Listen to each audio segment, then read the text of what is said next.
Salut tout le monde! Aujourd'hui on se retrouve pour une nouvelle vidéo sur l'abbaye de Villers-la-Ville. C'est une des pépites que je voulais vous faire découvrir en plus de ma région vu que je viens du Brabant wallon.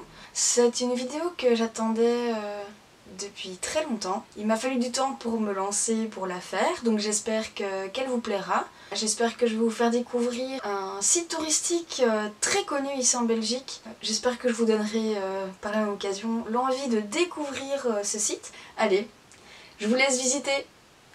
Enjoy!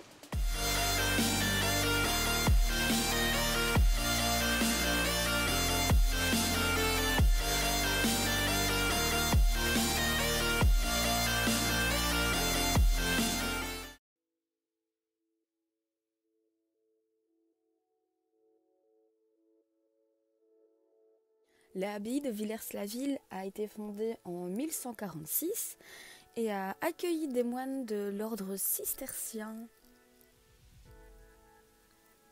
Au fil de la visite, vous allez retrouver des écriteaux comme ici qui vont vous expliquer les lieux dans lesquels vous êtes dans l'abbaye.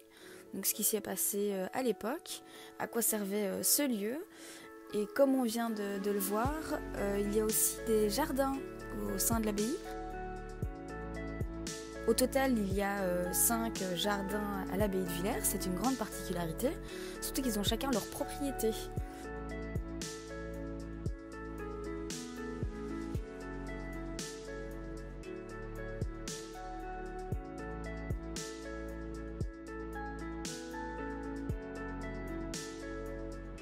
Donc ici nous pouvons voir l'entrée de l'abbaye, enfin l'entrée initiale plutôt. Cette maisonnette permettait à l'époque de filtrer les entrées et les sorties au sein de l'abbaye.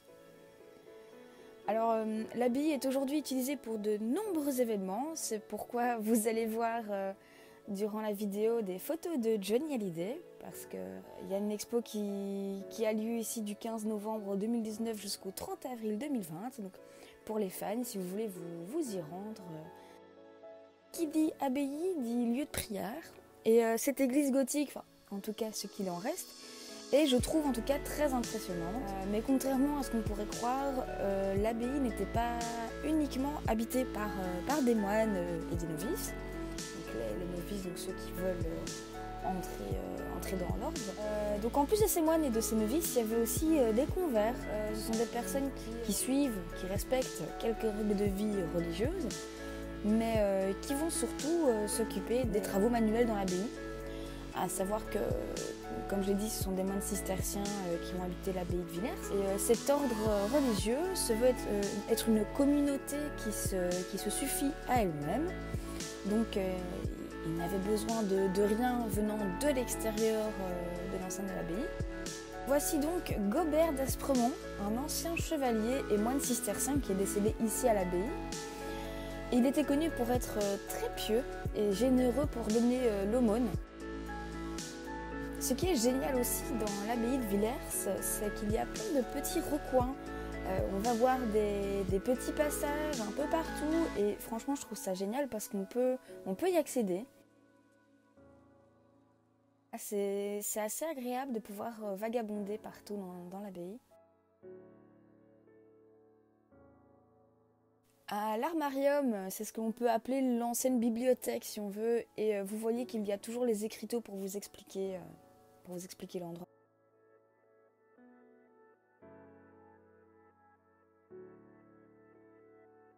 La salle du chapitre, il n'en reste pas grand-chose, c'est vrai, mais c'était une salle des plus importantes dans l'abbaye. C'est là où les moines se réunissaient pour discuter des affaires justement de l'abbaye.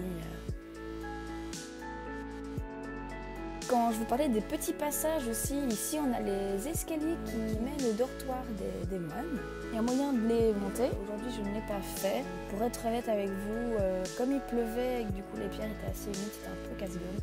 Donc j'ai préféré ne pas m'y aventurer en sachant que je filmais en même temps. Vous avez certainement dû le voir, ma caméra bouge un peu dans tous les sens, donc j'avais pas le matos adéquat non plus pour pouvoir tenir ma caméra droite et monter des marches en même temps tout en regardant mes pieds. Enfin bref. Alors ici, on va se retrouver au réfectoire des moines. Bon, regardez comme ils sont tout mignons. Comme il pleuvait, ils se sont mis à l'abri.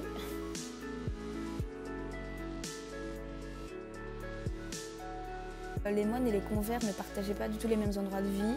Donc le seul endroit où ils se retrouvaient, c'était l'église. Donc du coup, ils avaient chacun leur réfectoire. Donc il y avait le réfectoire des convers et le réfectoire des moines. Alors la pièce avec cette grosse cheminée, enfin on la voit que 2 secondes en fait, j'ai pas pris le temps de plus la filmer. Ce n'est pas la cuisine, mais bien le chauffoir.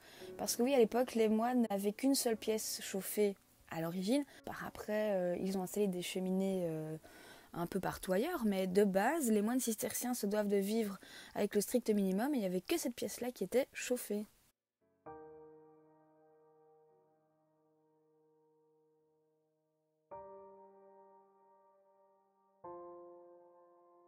La cour d'honneur. Alors pourquoi la cour d'honneur? Eh bien, c'est parce qu'elle est devant le palais de l'abbé.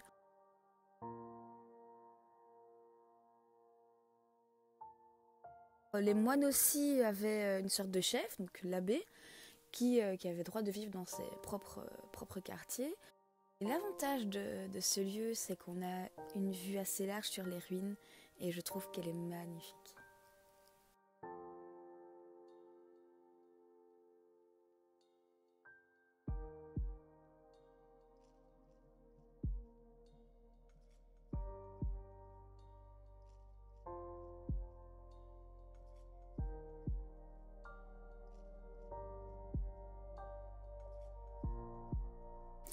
Alors ici on va visiter quelque chose qui est un peu moins fun, mais je vais essayer d'égayer malgré tout cette partie un peu sombre.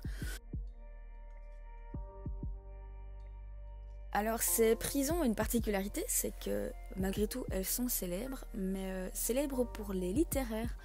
Alors je ne sais pas si parmi vous il y a des fans de Victor Hugo ou des personnes qui ont lu Les Misérables, mais il y écrit « L'auteur de ces livres a vu de ses yeux, à 8 lieues de Bruxelles, c'est là du Moyen-Âge que tout le monde a sous la main à l'abbaye de Villers le trou des oubliettes au milieu du pré qui a été la cour du cloître et au bord de la Dyle, 4 cachots de pierre, moitié sous terre, moitié sous l'eau. C'étaient des impasses. Chacun de ces cachots a un reste de porte de fer, une latrine et une lucarne grillée qui, dehors, est à 2 pieds au-dessus de la rivière et dedans, à 6 pieds au-dessus du sol. 4 pieds de rivière coulent extérieurement le long du mur. Le sol est toujours mouillé. L'habitant de l'impasse avait pour lit cette terre souillée. Alors pour expliquer les mots de Victor Hugo, quand il parle d'un cours d'eau, donc il y a la Dyle qui passe sous l'abbaye. Alors il y avait une communication dans les latrines de l'abbaye, qui permettait une évacuation des eaux usées. C'était déjà très astucieux ces moines. Mais ils ont aussi utilisé la rivière pour rendre la vie des prisonniers plus difficile.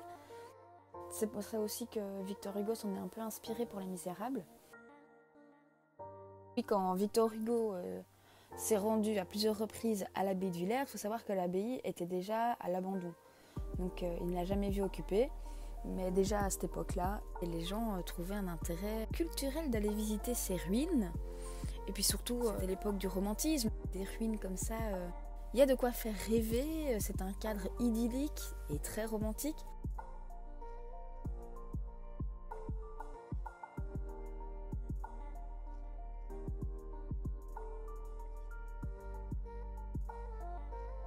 Je sais que je vous parle beaucoup, mais sachez en tout cas que je vous donne des informations un peu comme ça. Mais si vous vous rendez sur place, vous en aurez davantage parce que je ne vous dis pas tout ici. Mon but est bien sûr de vous faire découvrir, de vous donner envie de découvrir ce lieu.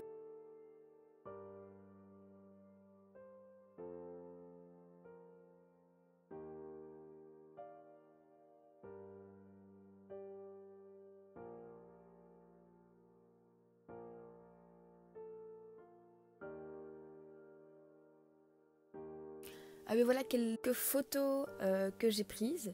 N'hésitez pas à aller sur mon compte Instagram. Je remets toutes mes photos, je donne des informations sur la chaîne aussi. Je vais mettre mon nom en lien dans la description. Et je vais vous laisser avec mon cliché préféré. Et on se retrouve à la semaine prochaine. Et n'oubliez pas, des merveilles sont peut-être cachées derrière chez vous, alors profitez-en. Bisous!